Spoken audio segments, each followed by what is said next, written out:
요새 젊은이들은 공무원 좋아하죠. 아니, 좋아하는 게 아니에요. 대안이 없으니까 그런 대안이 거야. 없으니까 그걸 하는 거지. 그러니까 최선의 선택을 하는 거예요. 대안을 만들어 주려고 인턴십 프로젝트 하는 그치. 거잖아요. 그게 중요해. 빨리 갑시다, 술 먹으러.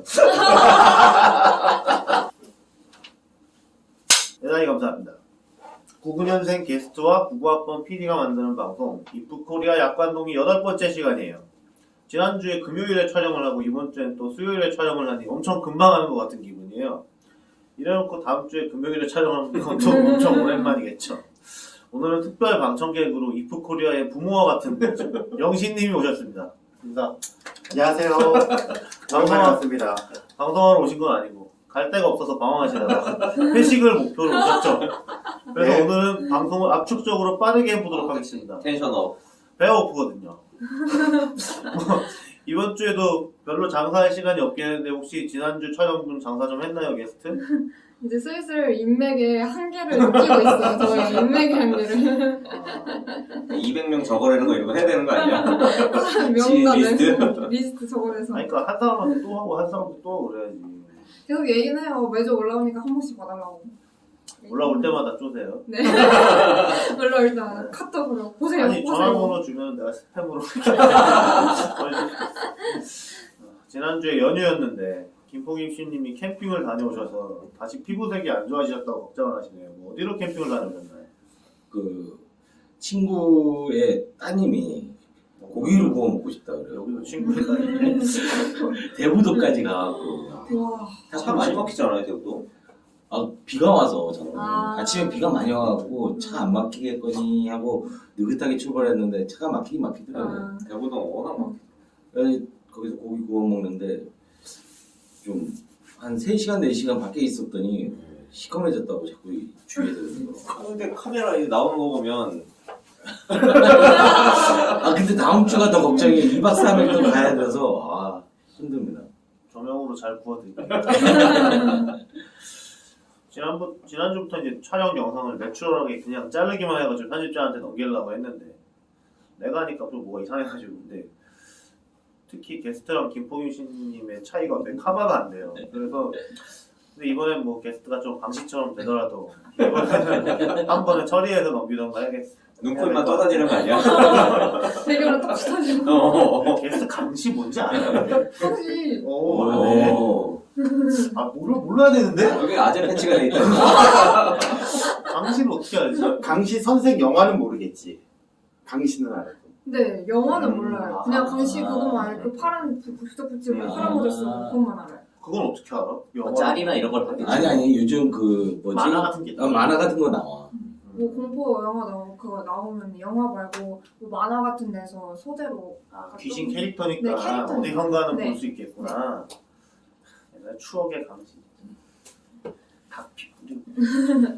자, 게스트 오늘의 주제는 뭔가요? 네 오늘의 주제는 GDP 특집입니다. 네, 지난주에는 세금 특집이었는데 이번에는 GDP. 이제 뭔가 좀 주제들이 계속 아스트랄해지는 것 같아요. GDP가 뭔가요, 게스트? 김 대표? 왜? 네 Gross Domestic Product 국내 총생산입니다. 네, 그래서 그게 무슨 뜻이죠? 일정 기간 동안 예를 들면 1년 동안 한 나라 영토 내에서 생산된 최종 생산물의 시장 제가 오늘 발음이 좀 세요. 죄송해요. 그냥 하세요.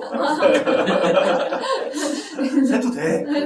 좀 세요. 시장 가치의 합이라고 하는데요. 특정 나라의 경제 활동의 수준, 소득 수준을 파악하는 데 필요한 지표고요. 이것을 활용하면 다른 나라와의 비교가 용이하기 때문에 경제 통계에 많이 나오고 있습니다. 훌륭하네요. 잘 읽어요. 해야지, 열심히. 열심히 연습했습니다. GNP라는 것도 있다던데 요건 뭐예요?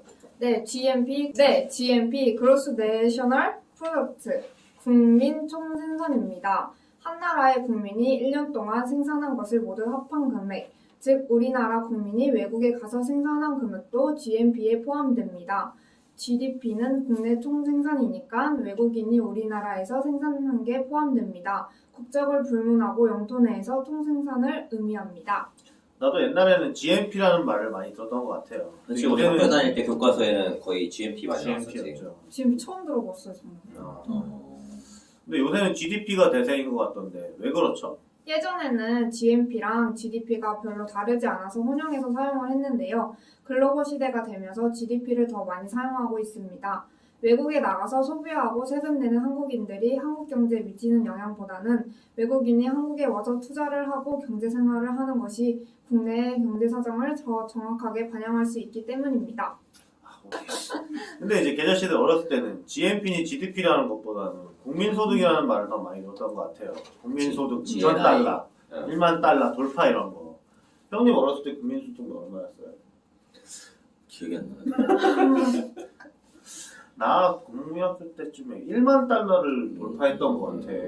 그러다가 김영삼 정부 때 2만 달러를 가내만에 하면서 OECD 어쩌고 했던 것 같아. 맞죠?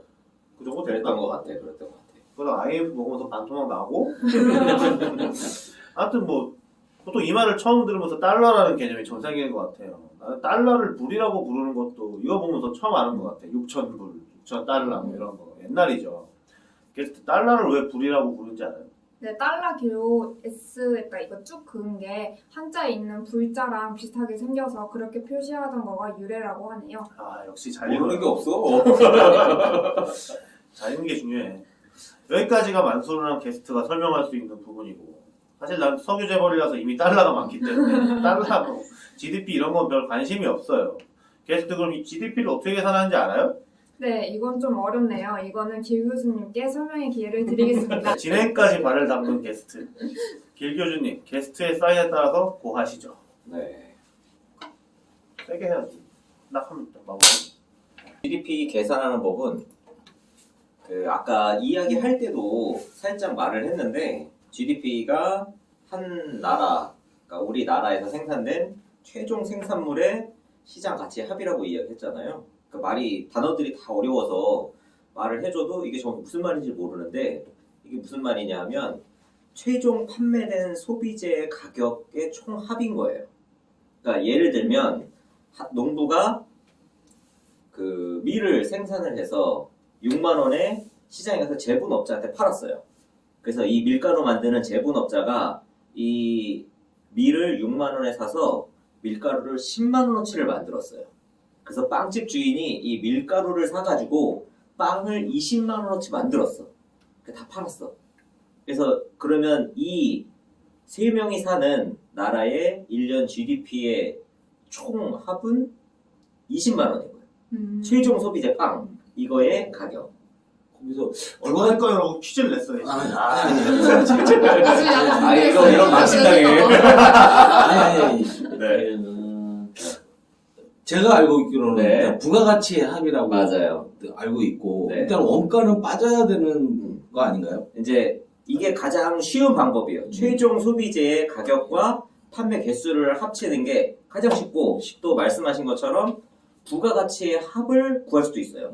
처음에 농부는 빵에서 시작해서 6만 원에 팔았잖아요. 그럼 부가가치가 6이에요. 6만 원. 그 다음에 제분업자는 밀가루를 6만 원에 사다가 10만 원에 팔았어요. 가공을 해서. 그럼 부가가치는 4만 원이죠. 네. 그러면 농부의 6만 원, 제분업자의 4만 원 해서 일단 10만 원이 부가가치가 생겼고 그 다음에 제빵업체, 그러니까 빵을 만드는 이 그 제과점, 제빵 뭐라 그러지? 빵집에서는 빵집. 밀가루를 10만 원어치를 사다가 20만 원에 팔았잖아요. 그러면 10만 원의 부가가치가 생긴 거예요. 거기에 들어가는 각각 원가라든가 경비라든가 이런 부분은 안 빠진 거예요? 빼는 거잖아요, 지금. 그러니까 아니 빵을 만드는 사람이 10만 원에 사와서 20만 원에 팔았으니까 10만 원이 부가가치가 되는 거예요. 그러니까 인건비 이런 건 다 부가가치예요. 인건비는 네, 부가가치 인건비 부가가치에 포함이 돼요. 포함이 되고 네. 그럼 원가라는 어떤 재료의 가격은 그쵸. 빠지는 거죠. 그렇죠. 맨 처음에 이제 농부가 6만 원을 만들었을 때 그렇죠. 여기 재료가는 그거는 이제 빼고 그거는 하는 무에서 거죠. 1차 산업이 무에서 유를 그렇지. 창조했다고 보는 거죠. 뭐 씨앗값 이런 거 들어가게 해야 되는데 어떻게 일단 이게 이해를 돕기 위해서 그래서 부가가치 GDP는 이렇게 계산을 하는데 실질적으로는 훨씬 더 과정이 복잡하죠. 한 나라의 이 뭐 기업이나 그 경제 활동하는 주체들이 워낙 많으니까 그 계산하는 방식은 이렇게 되는데 실질적으로는 굉장히 더 복잡한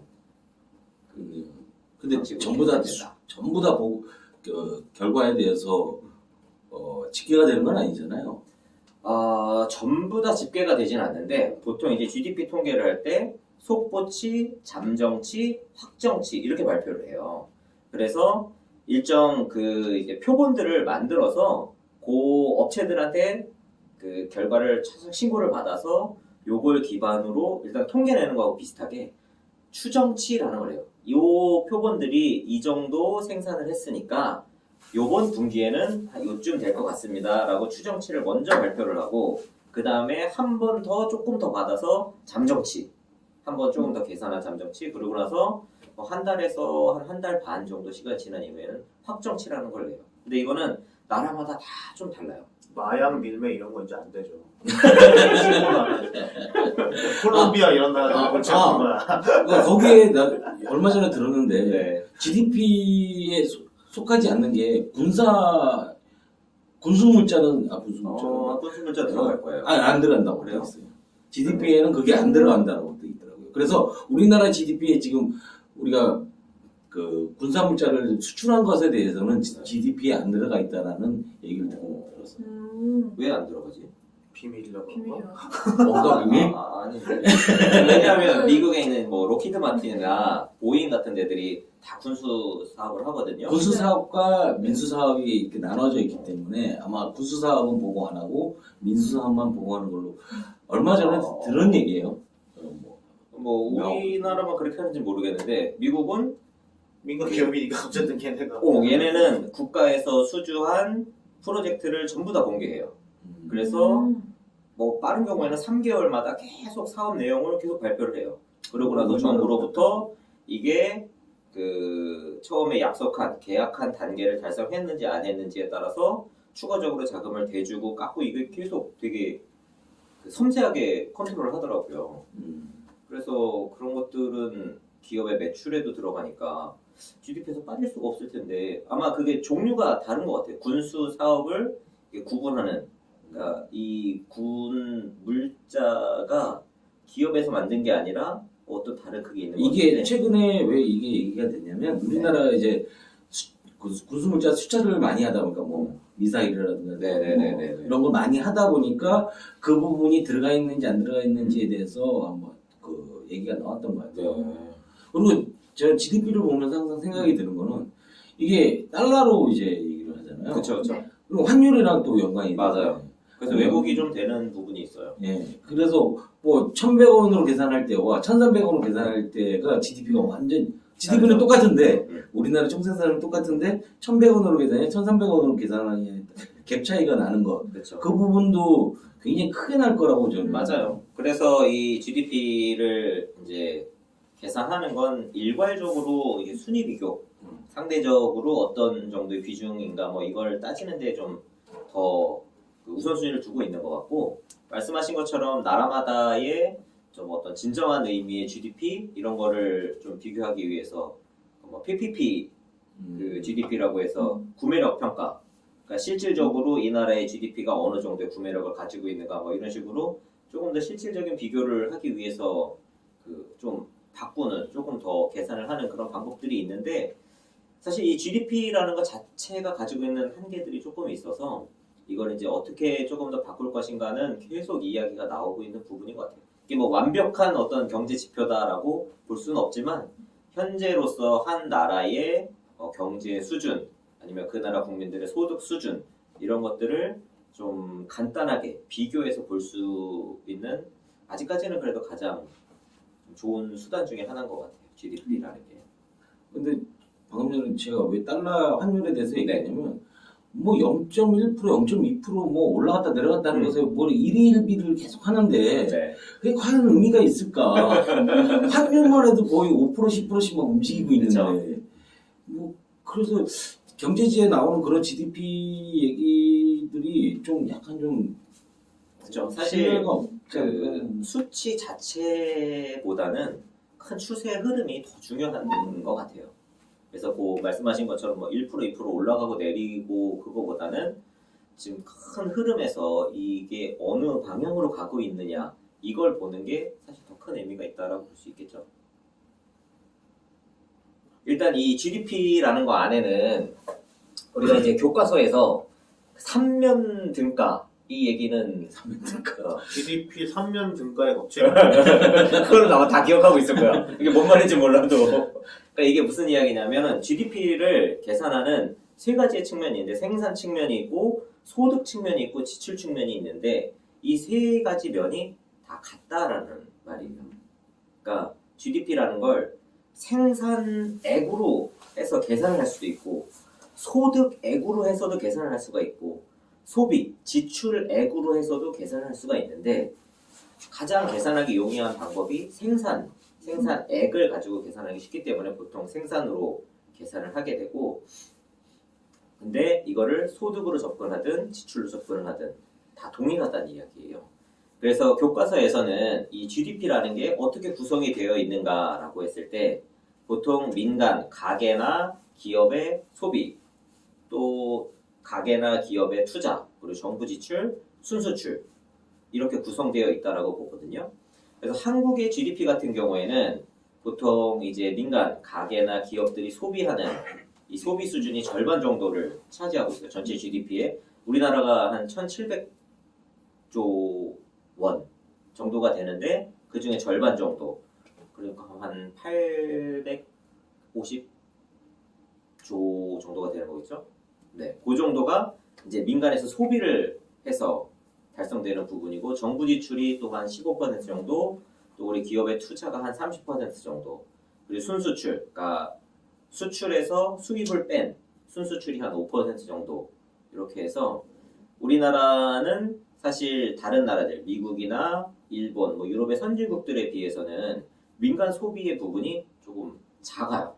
대신 그 수출이나 투자, 기업의 영역이 조금 큰 편이고 그래서 이게 사실은 민간 소비가 더 커지면 조금 안정적인 국가 구조가 되거든요. 왜냐하면 내수만으로도 경기가 어느 정도 이제 떠받쳐지니까 외부 영향에 좀 덜 받는 안정적인 경제 구조가 되는데 우리나라는 뭐 인구가 적은 건 아니지만 또 그래도 많은 건 아니거든요. 5천만이. 그래서 내수보다는 투자나 수출 이런 쪽에 많이 치중이 되어 있어서 선진국에 비해서는 아직 가계 부분의 소득이 좀 적고 내수의 비중이 작아서 조금 불안정한 면이 있다라고 좀 평가를 받는 것 같아요. 네, 잘 들었습니다. 교육방송 쩌네요. 아니 내가 재미가 있어요. 하여튼 역시 재미가 있으려면 남하고 비교, 랭킹 이런 걸 해줘야 돼요. GDP는 그런데 쓰기가 좋다고 그랬죠. 그래서 한국의 GDP는 어떻게, 뭐 외국에 비해서 어느 정도인지 이런 거를 김포 김수님께서 여러 가지를 준비해 오셨습니다. 가시죠. OECD에서 이제 8월 17일 날 뭐 통계를 냈다라고 얘기를 들었어요. 그래서 어저께 OECD 가서 GDP를 여러 가지 봤는데 GDP 토탈을 보다 보니까 우리나라가 1970년대부터 집계를 하기 시작을 했더라고요. GDP 총합이 그때 199억 불. 당시 중국에 비해서 23.4%, 일본에 비해서 5.9%, 미국에 비해서 1.9%, 미국에 비해서 굉장히 작은 금액이었어요. 2%네 2%. 예, 였고 중국과의 격차는 줄이다가 조금은 처음에는 줄이다가 2000년대에 들어서 중국이 급성장을 하면서 2019년도에는 중국에 비해 9.4%밖에 안 되는 중국이 한 10분의 1 정도 되는 거네요. 10분의 1 정도로 중국이 엄청나게 성장을 한 거죠. 저희도 성장을 했는데 중국이 엄청나게 성장을 했고 일본과 미국하고는 격차를 많이 줄여서 2019년도에 일본의 40.8%, 미국의 10.4% 정도로 격차가 줄었어요. 2019년도에 한국의 총 GDP가 2조 2천억, 그리고 일본이 5조 4천억, 그리고 미국이 21조 4천억, 중국이 23조 6천억 정도예요. 그러니까 중국이 미국보다 많죠. 네. 이게 중국은 1999년도에 일본을 추월하고 네. 고속 성장을 하기 시작을 해서 2017년도에 미국을 추월하면서 미국의 자존심을 건들지 않았나. 그래서 현재 경제 제재를 이렇게 당하고 있지 않나라는 생각을 했어요. 지금 보면 근데 이게 퍼센테이지로 얘기하니까 그렇게 뭐 많이 격차가 줄어들었다라고 생각하지만 그래프로 보면 일본하고 점점 벌어지는 거 아닌가라는 생각도 추세선은 미국하고 중국하고 예. 중국이 아직 미국을 앞지르질 않았는데 OECD 통계에서는 앞질렀다고 나와 있습니다. 여기 어디가? 중국이 미국을 미국을 앞질렀다고. 많이 OECD 뒤지는데 아니야 이건 확인을 해봐요. 아니야, 왜냐하면 지금 한 왜냐면- 70% 정도밖에 안 돼 중국이 미국의 전체 GDP. 이거 여기 이거 어디서? 네, 중국이- OECD 맞아요? 중국이 우리가 1,700조면 중국이 1경 4,000조 정도 되고 미국이 2경이 이제 좀 넘어설 거라고. 이게 왜 이러지? 진짜 중국이 좀 더 높아요. 유나이티드 스테이트고 차이나 차이나. 오른쪽은 뭐야? EU. 여기가 유나이티드고 여기가 중국 그 다음에 여기가 유로피안 EU. 그랬으면은 다 뒤집어졌지. 지금 구매력을 대만 환산했을 지금 때 그때는 지금 미국보다 앞선 걸로 나오는데 구매력? 구매력 환산을 하게 되면 중국이 더 앞선 걸로 나오거든요. 왜냐면 중국 물가가 싸니까. 그러겠다. 어떻게 해서 물가가 싸니까 구매력 지수는 걔네가 높은 거지. 그럼 가시죠. 우리가 그 인구 대비를 봐야 돼서 1인당 GDP를 가장 많이 얘기를 하고 있어요. 그러니까 그렇죠. 1인당 GDP에서 요즘 가장 대두되는 게 일본을 우리가 추월했다라는 그런 얘기를 하면서 얘기가 많이 되고 있어요. 1970년도에 1인당 GDP는 620불, 70만 원 정도? 였고, 당시 일본의 18.9%, 미국의 11.8%였어요. 중국은 한국에 비해서 1970년도에는 16.6%, 그러니까 한국이 더 컸죠. 중국이 한국에 비해서 16.6%. 2017년도에 34.9%로 중국이 그 1인당 GDP는 굉장히 낮아요. 그 일본과는 2017년도에 동일해졌고 미국과는 2019년도에 65.9% 격차를 줄였어요. 25.6%. 여기는 이게 4만이 넘네. 25.9%로. 한국이. 네, 4만이 넘습니다. 그래서 2019년도에 한국이 42,925불, 이게 왜 이렇게 나오지? 일본은 43,279불, 미국은 65,127불, 중국은 14,306불을 기록했습니다. 그러니까 저도 이게 중국이 3만 2019년께 없고 2017년. 이게 나오니까 그래서 중국은 2017년까지 18년, 19년이 없더라고요.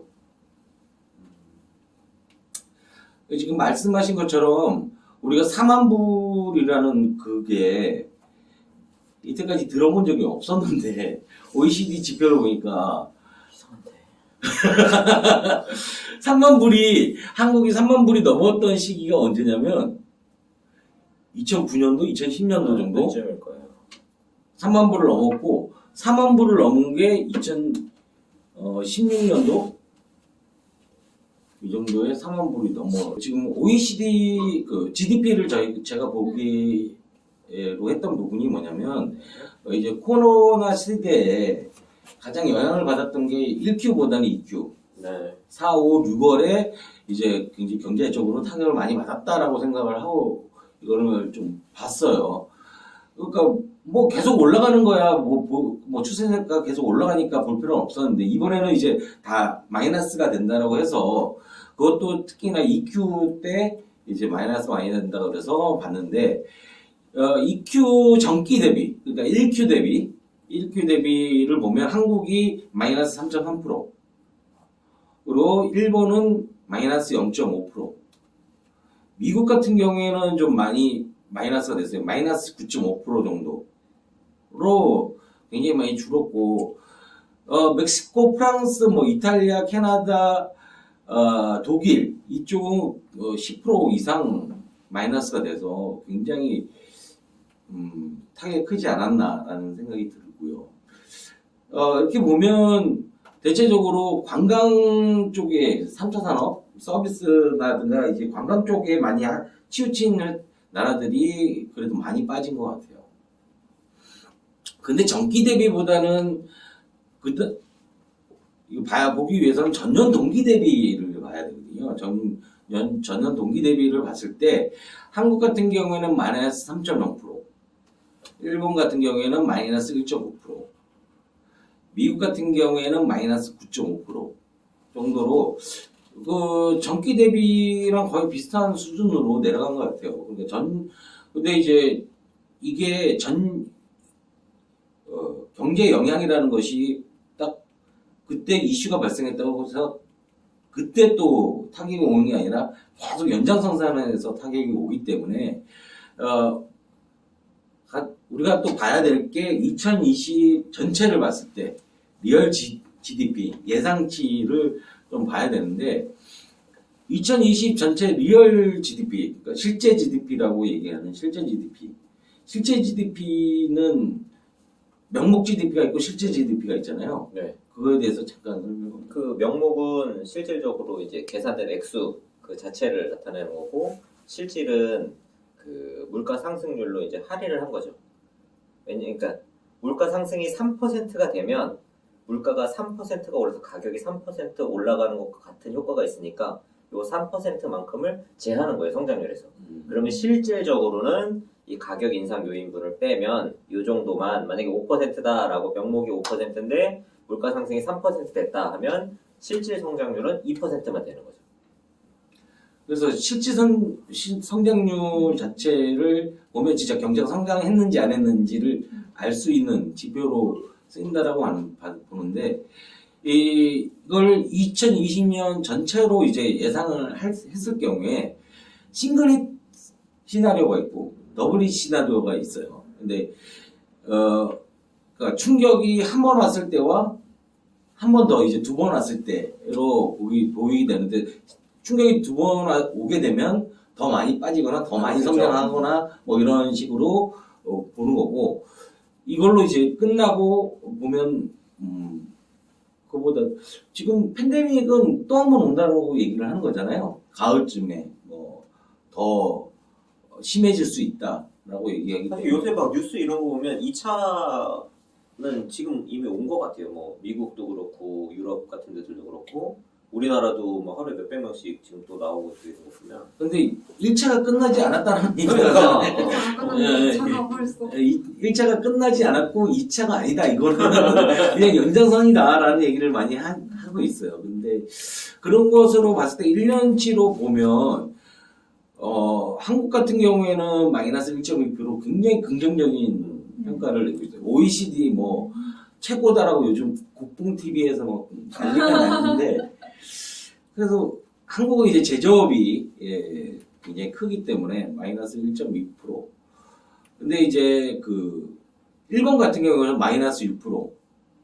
그리고 미국 같은 경우 마이너스 7.3%.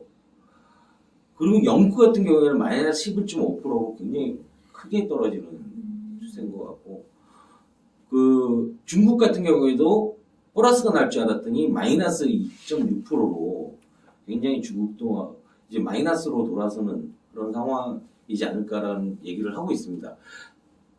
이건 예상치니까요.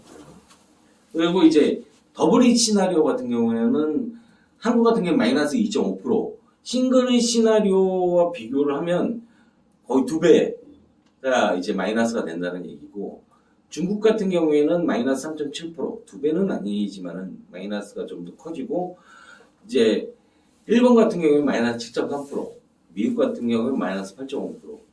근데 영국이나 프랑스, 이탈리아는 마이너스 14% 똑같다라고 돼 있는데 저것보다 더 클 수 있다라는 지금 잠정치를 얘기를 하는 것 같아요. 밑에 칸이 없나 보지. 최대로 늘린 거야?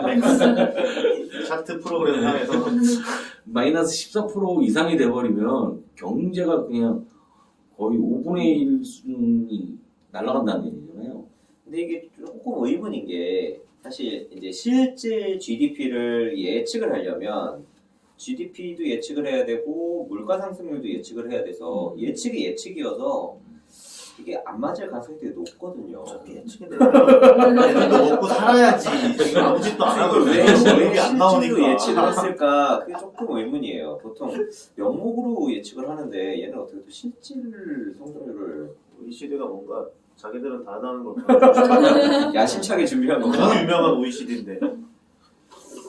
그리고 이제 노멀 GDP, 그러니까 명목 GDP죠. 명목 GDP로 봤을 때는 싱글릿 시나리오 같은 경우에 한국은 마이너스 1.8%, 그리고 일본 같은 경우는 마이너스 5.7%, 그리고 미국 같은 경우에는 마이너스 5.7%, 일본하고 거의 비슷한 수준이고, 그리고 영국 같은 경우는 마이너스 10.2%, 러시아가 마이너스 14%. 러시아가 굉장히 그 노멀 GDP에서는 굉장히 크게 빠진다라고 지금 예상을 하고 있고요. 여기서 아르헨티나가 참 쩌네. 슈퍼히어로네, 슈퍼히어로. 아르헨티나는 빼고 보시는 거 자막 넣어드려야겠어요. 아르헨티나는 2019년에 한 번 접었죠, 나라를. 잘 접어. 여기서 더블 시나리오로 가게 되면 이제 한국은 마이너스 3%로 되고, 그 일본 같은 경우에는 마이너스 7%. 이게 지금 굉장히 얘기가 많이 되고 있는데, 일본이 마이너스 7%로 굉장히 성장이 많이 빠진다라는 얘기를 하고 있고, 미국 같은 경우에도 마이너스 7%, 러시아는 마이너스 16%로 굉장히 많이 빠지는 형태로 지금 보여지고 유가 있어요. 때문에 그런가? 이제 이거는 2020년도고 21년도를 또 예상을 했어요. 아주 긍정적인 지표죠. 그러니까 빠진 만큼 올라간다라는 어떤 그런 개념으로. 근데 근데 희망을 거짓말인 것 같은데 그냥. 근데 아르헨티나는 더 쩔어. 부근이 융성하고 있어. 근데 이게 뭐 코로나가 올해 안에 끝난다라고 그러면 이게 뭐 어느 정도 예상이 되겠지만 올해 안에 안 끝나고 지금 치료약이라든가 이런 것들이 다 내년까지도 진짜 안 나오고 이렇게 안 나오고 하면 이것도 좀 의심스러운데 여하간 희망을 줘야 사람들이 열심히 일을 할 거 아닙니까? 그래서 2021년도 명목 GDP 보면 한국이 3.5%, 근데 일본이 1.8%, 일본이 많이 떨어지고 조금 올라가네. 조금 올라가는. 이거 누가 일본 저주하는 그런 느낌인데? 근데 일본의 지금 그 자동차 산업이라든가 이런 것에 대한 비관적인 얘기가 너무 많이 나와서. 근데 올해는 아마 그게 클 거예요. 도쿄 올림픽. 올림픽 때문에. 네, 올림픽 취소하는 것 때문에 아마 그 타격이 좀 큰 것 같아요, 올해. 이건 내년 지표니까요. 내년에도 올리를 못한다는 거. 좋다고 있는 거 아니야? 그리고 미국 같은 경우에는 6.3%로 어느 정도 만회를 했어요. 만회를 한다라고 보고 있고. 6.3이면 엄청 크죠. 그러니까 마이너스 7점 몇 프로에서 6.3%. 그래도 2019년도만큼은 못 올라온다라는 얘기를 하는 거죠. 여기 중국 같은 경우에는 8.5%로 굉장히 성장을 한다라고 지금 얘기를 하고 있는 것 같아요. 예상치니까. 더블 시나리오를 보면 한국은 1.7%, 여기서 일본이 마이너스 1.2%예요. 일본은 계속적으로 지금 경제 성장이 감정 가지고 있는 거 같아요. 시리가 일본에 대해서. 모르겠어요. 미국은 3.6%고요. 중국 같은 경우에는 6.2% 정도로 얘기를 하고 있어요. 근데 이게 어차피 예상치니까요. 그렇죠. 예상치니까 그게 크게 뭐 이거 갖고 얘기를 할 필요가 없는데 계속적으로 한국의 뭐 이런 GDP가 많이 이렇게 선방을 하고 있다라고 얘기를 하고 있는데 그거는 어떻게 보면 이번에는 검진 약 때문에 네. 많이 이제 수출도 하게 됐고 또 마스크도 그렇고 여러 가지 의료 용품이라든가 이런 데서 많이 또 했고 미국 반도체도 성장을 했다는 얘기를 하더라고요. 네. 그래서 우리나라는 크게 영향이 없었는데 우리나라가 10여 년 전부터 계속 밀고 있던 관광산업 그 부분도 한국 사람들이 많이 가져서 해외에 뭐가 있까? 국내에서. 이게 이것을 보면서 저는 좀 생각이 들었던 게 구매력 평가라는 자체에 이게 얼마만큼 살 수 있느냐잖아요. 네. 여기 중국 같은 경우에 5.9%, 5.9%고요. 한국 같은 경우에는 2%. 근데 일본이 0.5%로 굉장히 낮아요. 그리고 영국이 마이너스 0.3%. 아르헨티나는 여기서 또 마이너스. 그러니까 숫자는 커지는데 실질적으로는 다 그 공기만. 아르헨티나랑 일본이 회비를 잘 안 낸다. 그러니까 보면은 지표에서까지 성장률이 50%인데 물가 상승률이 60%인 거야. 이 지표를 보면. 우울하다. 미국 같은 경우에는 또 2.2%고요. 중국, 인디아 이쪽에 굉장히 그 높은 것 같아요. 근데 이제 2021년도를 또 예상을 했어요. 2020년도도 예상이 있는데 2021년도도 예상을 했는데 여기서도 한국 같은 경우 2.5%. 그러니까 한국은 별 차이가 없는 것 같아요. 근데 이제 일본은 진짜 0.5%는 굉장히 힘든 상황이지 않을까라는 생각이 들고 영국이 1.1%, 중국 같은 경우는 5.5%.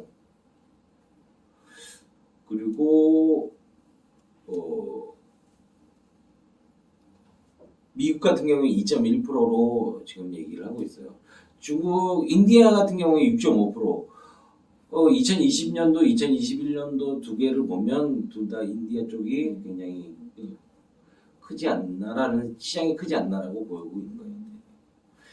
이런 식으로 지금 우리 GDP를 예상치나 이런 걸 보면 굉장히 뭐 희망적으로 쓰고 싶어서 굉장히 안달이 난 듯한 느낌이 많이 받아요. 희망적으로 어떻게든 희망적으로 써야 그래도 이걸 지표를 갖다 쓰는 사람들의 기분이 좋을 거고 그래야 뭐 경제 그러니까 이게 좀 그런 것 같아요.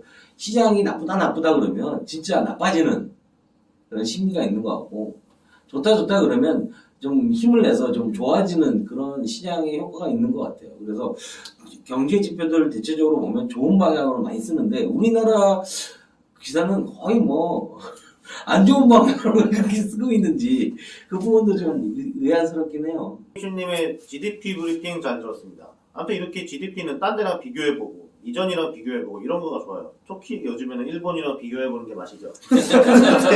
이 GDP만으로 평가하기 힘든 게 있어요. 이거는 단순히 총합이니까 이게 이 안에서 어떻게 분배되는지라 뭐 국민의 생활 수준이나 이런 게 잘 반영은 안 되겠죠. 총합이니까 단순히 국민으로 나누더라도 뭐 빈부격차나 뭐 이런 거는 안 나오는 거죠. 이게 이제 저번 주에 세금 특집에서 했던 국민들 소득 분포 같은 거랑 또 연관되는 거긴 한데 일단 오늘은 GDP 특집이니까 이것만 가지고 얘기를 해보도록 하죠. 그래서 이제 이 GDP 관련해서 경제 성장률이라는 개념이 있죠. 게스트 이건 뭔지 감이 오나요?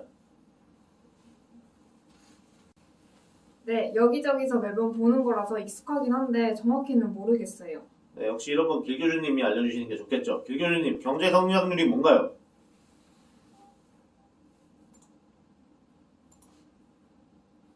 경제 성장률은 뭐 GDP가 작년에 비해서 올해 얼마나 증가했는가 그 비율을 따지는 거죠. 그게 다예요? 간단한 네, 간단하죠. 경제는 왜 성장해야 되는 거예요? 그냥 살던 대로 살면 안 돼요? 사실 이 질문이 그 근래 들어서 그런 이야기 하시는 분들이 조금 인터넷 이런 데 있는 것 같아요. 왜 경제가 항상 성장해야만 하느냐. 여기 이 부분에서 저번 거를 잠깐 갔다 와야 될 것 같은데 네. 아까도 말했던 1인당 GDP를 보면 네. 우리가 4만 불이잖아요. 네. 4만 불. 3만 불. 우리나라 3만 불. OECD 집계. 예. 우리는 3만 불. 35,000불로 해. 35,000. 우리는 3만 대 초반이거든요, 아직. 저 통계를 한번 확인해봐야 될 것 같아요. 왜? 이제 3만 5천 불라고 얘기를 해도 우리가 저번에 봤을 때 그 소득이 3만 5천 불 이상 받는 사람, 네. 3만 5천 불 이상 받는 사람이 4천만 원 이상 받는 사람이 되겠죠. 그렇죠. 4천만 원 이상 받는 사람이 굉장히 수가 적어요. 그쵸. 적고 근데 미국 같은 경우에는 7만 5천 불을 받는 사람, 8만 그리고 10만 불 받는 사람 이쪽도 군인이 굉장히 많거든요. 그렇죠. 중심이죠. 거기가 네. 거의. 그러니까 미국 같은 경우는 그런 느낌이 안 들어요. 그러니까 1인당 GDP를 딱 보면 뭐 그쪽 부류가 많으니까 그쵸. 거의 맞구나 숫자가. 맞구나 이렇게 느낌이 느껴지는데 우리나라는 1인당 GDP를 딱 보면 나 그렇게 안 받는데 그러니까. 이쪽 부류가 훨씬 더 그게 많아지니까 또 1인당 GDP잖아요. 한 가구가 3인 가구기 네. 때문에 3만 5천 불에다가 네. 치면 그러니까요. 거의 모든 가구는 평균 연봉이 1억이 되어야 그쵸. 그게 맞는 거예요. 맞는 거죠. 그러니까 뭔가 1억이라고요, 평균 연봉이. 그래서 GDP에서 얘기하는 1인당 GDP를 볼 때마다 느껴지는 이 괴리감이 좀 큰 사람들이 네. 많은 것 같고 미국이나 일본 같은 경우에 그나마 그래도 적지 않을까. 그래서 우리나라가 얘기하는 게 진짜 뭐 이렇게 올려봤자 뭔 의미가 있어? 뭐 이런 생각을 하는 것 같아요. 근데 이게 우리가 이제 경제 성장을 왜 해야 되는가 하니까 잘 안 와닿아서 그런 건데 경제는 왜 성장해야 하는가라는 질문은 사실 뭐하고 똑같냐면 내 월급을 왜 올려야 하는가라는 질문하고 사실 똑같아요. 경제가 성장하는 네. 것하고 이거를 이제 가정의 수준으로 이렇게 작게 작게 줄여 놓으면 아빠의 월급하고 경제 GDP하고 사실 거의 일치하거든요. 근데 GDP 증가율은 월급 증가율하고 똑같은 거예요. 아빠의 월급은 왜 올라야 될까요? 아빠의 월급이 올라가면 근데 저희의 여기 이 생활이. 부분에 대해서 좀 네. 계속 회사가 안 좋다고 우리 몇 년 동안 지금 안 올렸거든. 그러니까 사실 경제가 성장해야 되는 건 이 경제라는 건 그 나라의 어떤 경제 활동 지표이기도 하고 경제 주체들의 소득 수준을 합쳐놓은 거예요. 그래서 지금 만약에 대다수의 국민들이 경제 생활 만족하고 지금 소득 수준이 만족하고 큰 문제가 없으면 경제가 크게 성장할 필요가 없어요. 그냥 물가 상승률 정도에다가 인구 증가율 정도 요 정도 수준에서만 성장하면 되는데 만약에 그렇지 않고 대다수의 국민들이 현재 사는 게 너무 힘들고 소득 수준도 너무 현재보다 좀 개선될 필요성이 크다라고 하면 아직도 경제를 성장시켜야 될 여지가 많이 있는 거거든요. 그래서 그 나라에 사는 국민들이 여전히 이 생활 수준이 만족스럽지 못하다라고 하면 그 수준을 높이기 위해서 소득을 높이기 위해서 경제가 성장을 해야 되는 부분이고 이렇게 경제가 성장을 하려면 사실은 양질의 일자리가 무엇보다도 중요하거든요. 그래서 이제 경제 성장을 해야지 어쨌든 그치. 양질의 일자리를 가지고 잘 먹고 잘 살게 된다 이런 거예요. 그래서 지금 한국의 요즘 상황은 어떤가? 아까 GDP 자체보다는 성장률 관점에서 그거를 교 교수님이 얘기하시겠습니다. 자, 여기 이제 한국의 GDP 성장률 추이를 보면 한국하고 중국하고 비교해놓은 그래프가 있고 한국, 미국, 일본, 독일 이렇게 비교해놓은 그래프가 있는데 보면 한국은 1990년대에는 거의 10% 내외 성장을 하다가 주르르륵 밀려서 2019년에 이제 3%대까지 떨어졌어요.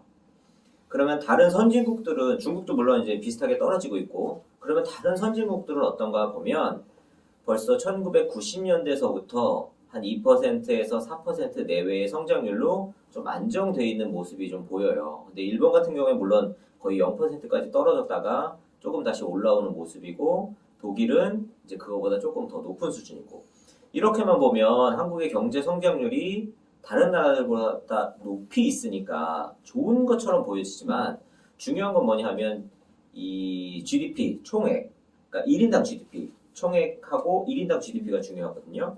무슨 이야기냐 하면 미국은 현재 성장률이 한 3% 내외이지만 지금 미국은 거의 1인당 국민수이 6만 달러예요.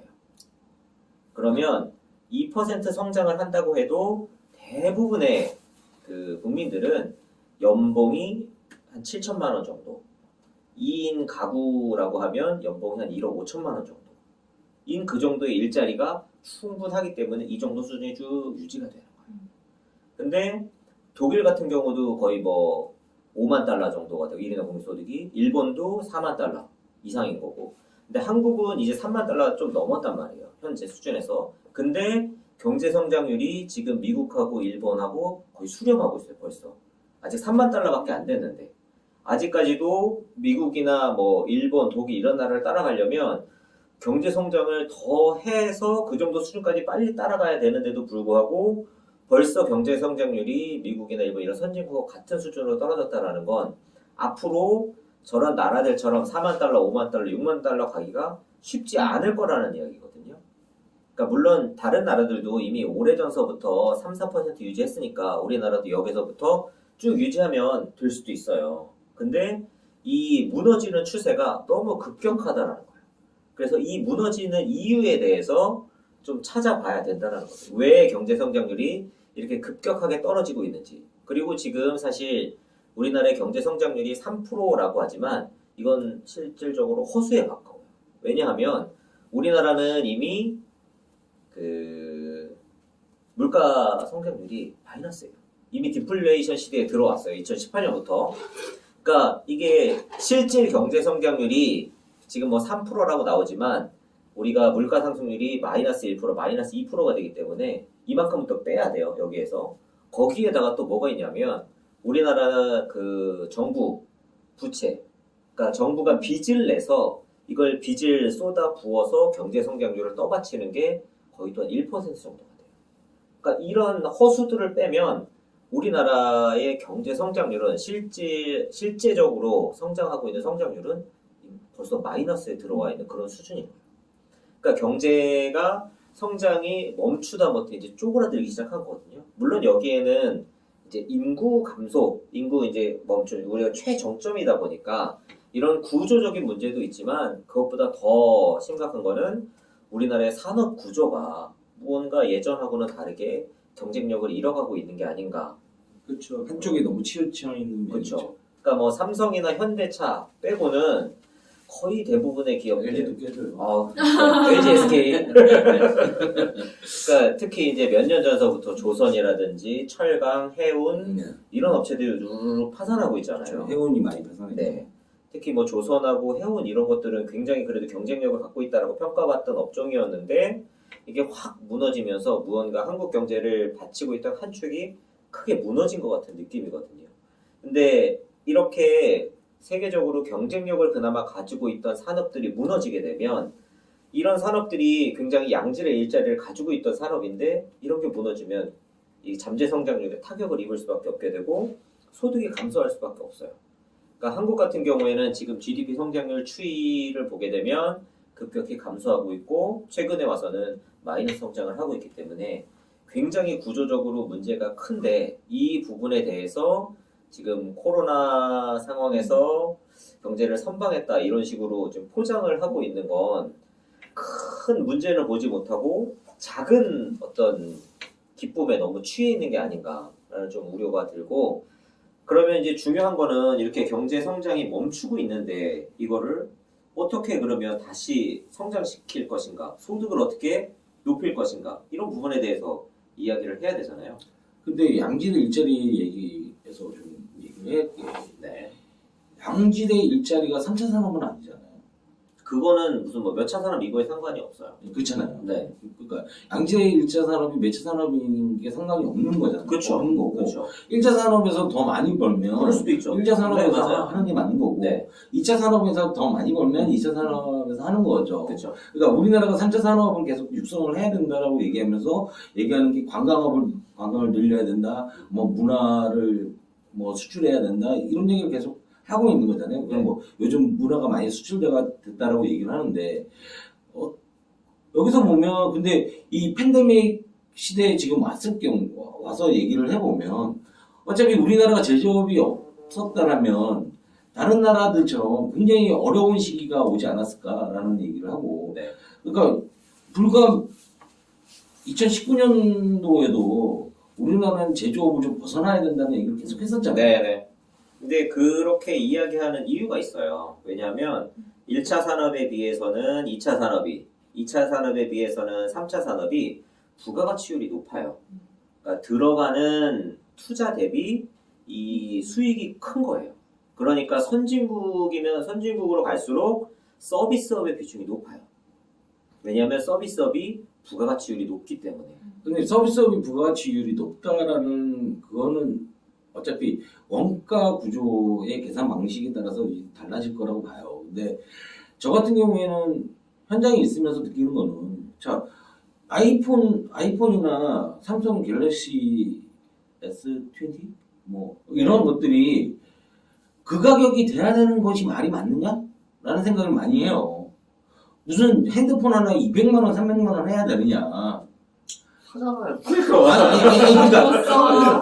여기서 얘기하고 싶은 게 뭐냐면 네. 자 200만 원, 300만 원을 해도 팔리는 그런 제품들이라는 거죠. 네. 그 원가라는 부분을 다시 계산해 보면 원가는 어차피 저가형 핸드폰을 만들 거나 고가형 핸드폰을 만들 때 그게 크게 차이 나진 않아요. 네. 몇백만 원씩 차이 나진 않아요. 근데 이 지금 현재 저가형 핸드폰을 만들던 우리나라의 어떤 그런 구조, 이 과거의 그런 구조였잖아요. 그러니까 우리나라는 싼 제품을 만들어야 된다. 가격이 진짜 낮은 제품들, 네. 가격 경쟁력 계속 얘기하고 싼 제품 만들고 이런 구조였기 때문에 그런 제조업이 계속 발달해 왔기 때문에 이 제조에서 벗어나야 된다라고 얘기를 하지만 네. 진짜 프리미엄 제품들을 만들고 진짜 차를 만들어도 뭐 스포츠카 수준으로 만들고 네. 이런 식으로 좀 더 제조업에서 부가가치를 늘리는 방향으로 가야 되지 않느냐. 그리고 제가 생각하는 우리는 항상 얘기했던 게 뭐야? 우리나라는 자원이 부족한 나라라는 얘기를 굉장히 많이 하잖아요. 근데 이 앞으로 이제 4차 산업혁명이라는 이 시대가 오면 그 자원이 뭐냐면 빅데이터거든요. 그래서 우리는 자원이 없는 나라였기 때문에 이런 새로운 AI 시대나 빅데이터 시대를 갔을 경우에 자원을 만들어야 된다라는 생각을 좀 깊게 가져갔으면 좋겠다는 생각을 해요. 그래서 이 빅데이터에 쓰여질 이 빅데이터 어떤 사람들이 어떤 AI가 움직이거나 뭐 이런 데 쓸 수 있는 이 빅데이터를 어떻게 만들어 나가야 될지에 대해서 좀 더 많은 고민이 돼야 된다고 생각을 하고 제 입장에서는 그러니까 데이터를 만드는 노동자라고 해야 되나요? 소비자라고 봐야죠. 아니 데이터를 만드는 사람.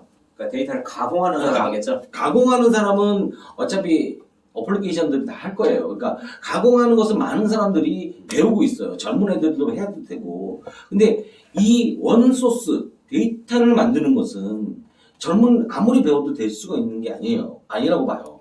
그러니까 이 스마트 팩토리를 만들기 위해서 여러 경우할 수가 있고 거기에 많은 자료들 그러니까 원자재가 되는 그런 부분들은 제가 보기에는 지금까지 경제에 참여했던 50대 이상이나 60대 분들의 그 노하우를 빅데이터화하는 게 가장 큰 데이터라고 저는 봐요. 그러니까 지금까지 경제 생활을 해왔고 지금까지 그 사람들 속에 있는 그 어떤 경험치들을 모아놓는 것이 가장 중요한 자원이다라고 생각을 하거든요. 그것을 어떻게 할 것인가를 좀 더 깊이 생각을 하고 미래를 준비를 해야 된다고 생각을 하고 수십 년간의 삽질의 노하우. 그렇죠. 삽질의 노하우가 있어야 된다는 근데 거예요. 요새 와서 이제 또 하나의 그 뭐라 그럴까 예전하고 이제 패러다임이 좀 바뀐 건데 예전에는 나이가 든 사람이 이제 베테랑이었죠. 근데 네. 최근에는 경제가 너무 빠르게 바뀌고 패러다임이 너무 빠르게 변하다 보니까 예전에 알고 있던 그 지식은 이제 사용할 수가 없는 거예요.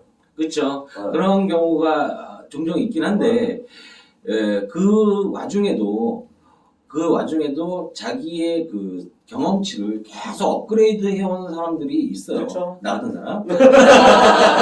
자기 필요한 시간인가요? 그런 사람들은 정치를 하시는 거예요. 그래서 그런 경험치를 계속 그러니까 경험치를 업그레이드를 하지 않으면 그건 옛날 맞아요. 얘기가 돼버리는 맞아요. 거고 경험치를 계속적으로 업그레이드를 해가면서 이거를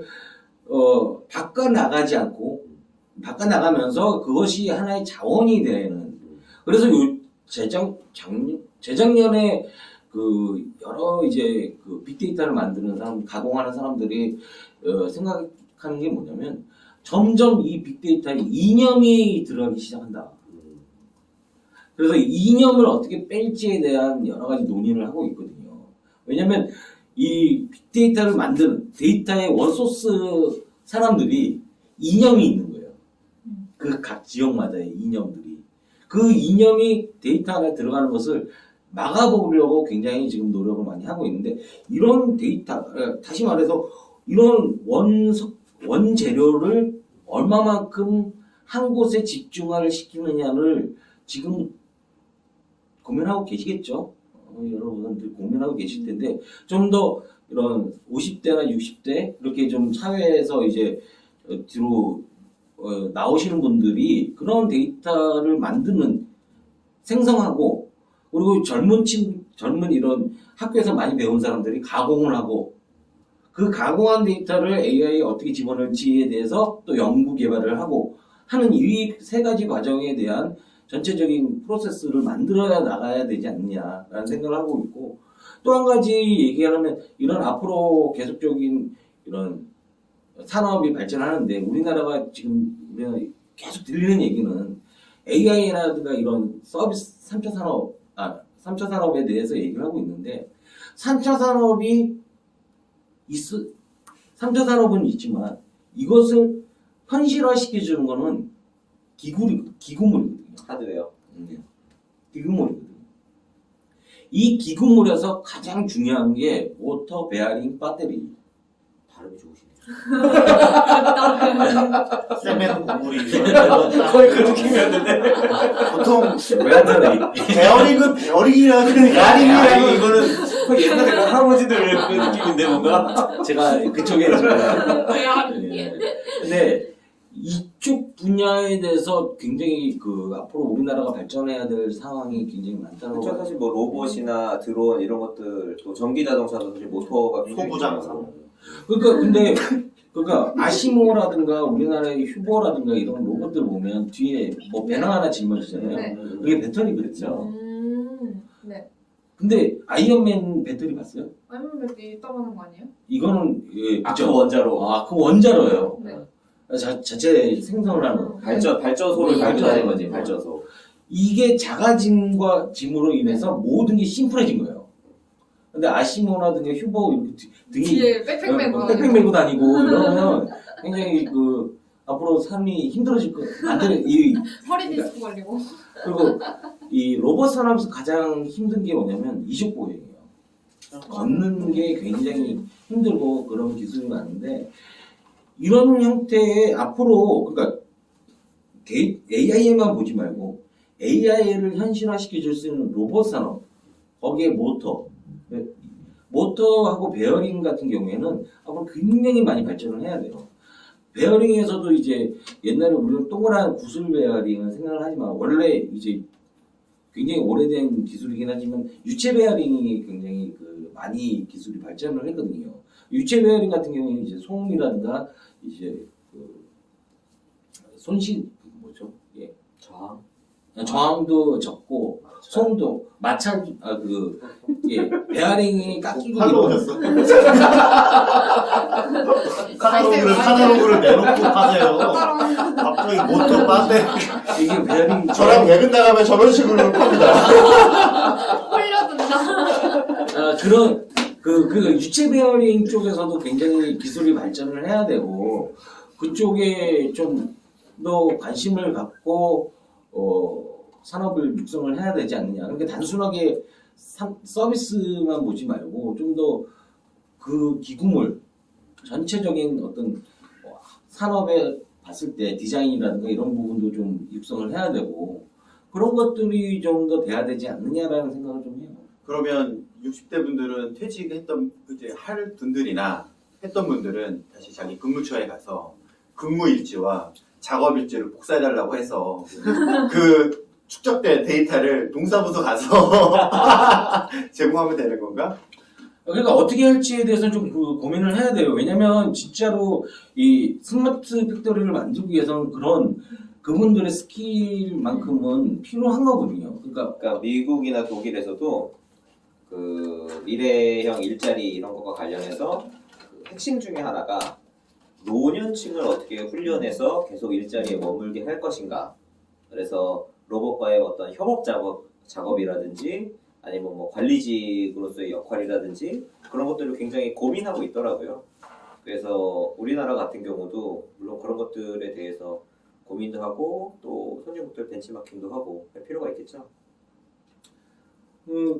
좀 앞으로 단순하게 4차 산업만 지금 계속 얘기하지 말고 좀 더 근데 그 우선순위가 있는 것 같아요. 그러니까 산업이 굉장히 크고 다양한데 사실 계속해서 서비스업이나 4차 산업 이야기를 하는 거는 이게 어떻게 보면 이제 첨단이고 가장 덩어리가 크고 비용 대비 효용이 크기 때문에 거기를 일단 메인으로 놓고 그 밑에 있는 부분들은 또 여기 외의 인원들이 부가적으로 참여를 하고 이런 식으로 어디에 우선순위를 두느냐 이런 문제인 것 같아요. 그러니까 이거를 하면 이걸 안 하고 이런 게 아니라 안 하고가 아니라 제가 현장에 있으면서 그런 좀 안타까운 업체들을 많이 봐서 그래요. 네. 그러니까 이 업체들이 좀 더 투자를 해서 좀 더 성장을 해서 우리나라에 좀 기반을 만들어줬으면 하는 하드웨어 업체들이 굉장히 많은데 그 업체들이 자금난에 허덕이고 그리고 이제 기술 발전을 하기 위해서 자기네들이 투자하는데 좀 더 어려움이 많고 이런 것들을 너무 많이 보기 때문에 네. 그 사람들이 소외되는 거 아닌가라는 생각도 좀 많이 하는 편이에요. 그러니까 그 사람들이 어떻게 올라올 성장을 해서 좀 더 우리나라에 진짜 LG 삼성만 있는 게 아니라는 것을 좀 더 봐야 되지 않느냐라는 생각을 합니다. 그건 이제 김봉신님이 국회의원 되셔가지고 김포에 있는 사업체들을 네, 맞아. 지금 현재 있는 산업을 갖고 우리가 어떻게 더 많은 부가가치를 만들 것이냐를 아무리 고민해봐. 그거는 올라가봤자 5% 정도밖에 안 될 거예요. 새로운 산업은 그럼 누가 만드나요? 그건 그 민간에서 해야 될 영역이긴 하죠. 해야 될 영역이긴 한데 여기서 제가 방금 전에 질문하신 의도는 알 것 같은데 여기서 좀 더 투자하시는 분들이 좀 더 생각을 넓게 가질 필요가 있다라고 생각을 해요. 가장 개발하시는 분들이 가장 어려웠다라고 얘기하는 예전에 얘기들을 들어보면 제가 신제품을 제가 개발을 했어. 근데 투자를 받으려고 하면 이거 외국에서도 하는 거예요. 그렇죠. 해외 사례, 선진 사례 뭐 이거 외국에는 얼마나 팔린대요? 신제품이라고. 새로운 제품이라고. 전혀 그러니까 근거가 없는 어떤 그런 새로운 제품, 과거에 없었던 새로운 제품을 만들어내는 것에 대해서 굉장히 배타적인 생각을 갖고 그거 되겠어? 라는 이 시각의 투자자들이 너무 많다 보니까 새로운 산업이 성장할 수 없었던 거예요. 근데 그게 또 이제 바꿔놓고 보면 한국은 사실 인구도 작고 물론 이제 우리가 볼 때 부자가 많지만 미국이나 선진국들이 부자가 적잖아요. 그러니까 이런 나라에서는 투자를 하려면 굉장히 조심해야 돼요. 그냥 한 방에 훅 가거든. 근데 미국 같은 데들은 워낙 투자자들도 많고 투자 자금이 많다 보니까 그 우리나라 같은 데서는 투자 받을 수 없는 투자 안도, 굉장히 리스크가 큰 투자 안도 투자를 상대적으로 쉽게 받을 수가 있고 그러다 보니까 그런 안들이 이제 성공했을 때 수익도 굉장히 커지고 그러니까 우리나라에 비해서는 일종의 미국은 좀 부잣집 아들인 거지. 우리나라는 흑수저, 저기 금수저. 근데 이제 흑수저들이 성공할 수 있는 방법은 걔네 금수저들이 갖고 있는 거 따라가면 못해요. 그렇죠. 맞아요. 그러니까 우리가 자꾸 미국에서 하는 것처럼 한국에서도 해주세요라고 하면 그건 한국에서 할 수 없는 방법인 거예요. 그렇죠. 그러니까 한국은 박박 겨야 돼. 흑수저들은 박박 겨야 돼. 그러니까 박박 길 수 있는 그런 새로운 산업들을 다시 생각을 해봐야 되지 않느냐 앞으로. 그런 것을 생각하지 않고 현재 있는 걔네들은 어차피 정해져 있는 거잖아요. 정해져 있는 거니까. 근데 이제 사실 그 산업을 키운다라는 건 뭐 나라에서 무슨 산업 선정하고 이게 사실 산업을 키우는 게 아니라 건 아니죠. 젊은 사람들이나 어떤 뜻이나 아이디어를 가지고 있는 사람들이 도전할 수 있고 그 도전한 것에 대한 어떤 보상을 받을 수 있는 체계를 만들어주면 사람들이 도전을 하거든요. 근데 지금은 사실 무언가 사업을 해서 성공할 수 있는 여건이 이제 어렵잖아요. 그러니까 젊은 사람들도 부동산 투자한다. 젊은 사람들도 이번에 3, 40가 주식 투자하고. 부동산 네. 가장 많이 샀다고요. 네. 그러니까 이런 구조에서는 새로운 산업이나 새로운 기업이나 이런 게 나올 수 없어요. 그러니까 사람들이 왜 부동산이나 주식으로 달려드는지 원인을 파악하고 그러면 이렇게 주식이나 부동산에 목매지 않아도 성공할 수 있고 돈 벌 수 있고 하는 길들을 열어줘야 그러니까 부동산을 목조를 게 아니라 부동산 말고도 더 보람을 느끼면서 돈을 벌 수 있는 그런 기회들이 있다라는 걸 보여주고 그런 길을 열어줘야만 사실 이게 길이 바뀌는데 근데 이게 여기서 중요한 부분이 뭐냐면 네. 가장 이 새로운 산업이라든가 어떤 젊은이들이 새로운 어떤 뭐 신 아이디어가 생기고 막 사업을 창출하고 뭐 진짜 해보겠다라고 막 하고 이런 게 가장 최대의 적이 누군지 아세요? 누구요? 부모예요.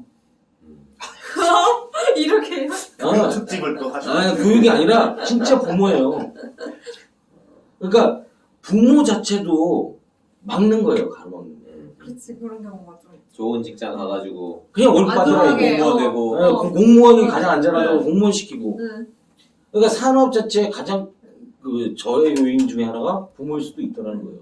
그러니까 저 같은 경우에도 맨 처음에 그 24살 때 사업한다라고 했을 때 뚜껑 맞았거든요. 슬픈 얘기. 그래서 교육을 바꿔야 돼. 대학을 없애고. 대학이 없어봐 그런 소리 하나. 아 그러니까 진짜로 이게 웃고 넘길 일이 아니라 우리 부모 세대들 지금 기성세대들이 진짜 마음을 고쳐 먹어야 돼요. 애들을 공무원으로 그런 식으로 애들을 가다 놔버리면 안 된다라고 생각을 해야 됩니다. 근데 이게 그 사실 각 개인들은 현재 상황에서 최선을 다하는 거거든요. 그러니까 가장 최선의 선택을 하려고 항상 노력을 한단 말이에요. 근데 부모들이 봤을 때 자신들의 경험에서 어쨌든 이래나 저래나 해도 공무원이 최고인 거고 젊은이들 입장에서도 각 개인한테는 그게 최고지 사실. 아 그러니까 공무원이 왜 최고인 거는 좀 고민을 해보면 딱 알아요. 최고가 아니다라는 것은 알아요, 본인 스스로. 아니 요새 젊은이들은 공무원 좋아하죠. 아니, 좋아하는 게 아니에요. 대안이 없으니까 그런 대안이 거야. 없으니까 그걸 하는 거지. 그러니까 최선의 선택을 하는 거예요. 그치. 최선의 대안을 선택이- 만들어 주려고 이순신 프로에 어, 하는 그치. 거잖아요. 그게 중요해요. 빨리 갑시다 술 먹으러.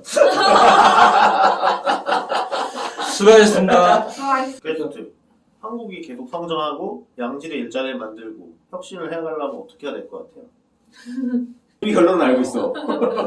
어떻게? 시민주도 정치 물갈이 이순신 프로젝트가 성공해야 합니다. 네, 이제 자동이네요. 결론이었습니다. 대단히 감사합니다. 자, 일단 치고. 자, 뭐 먹을까요? 자, 치고.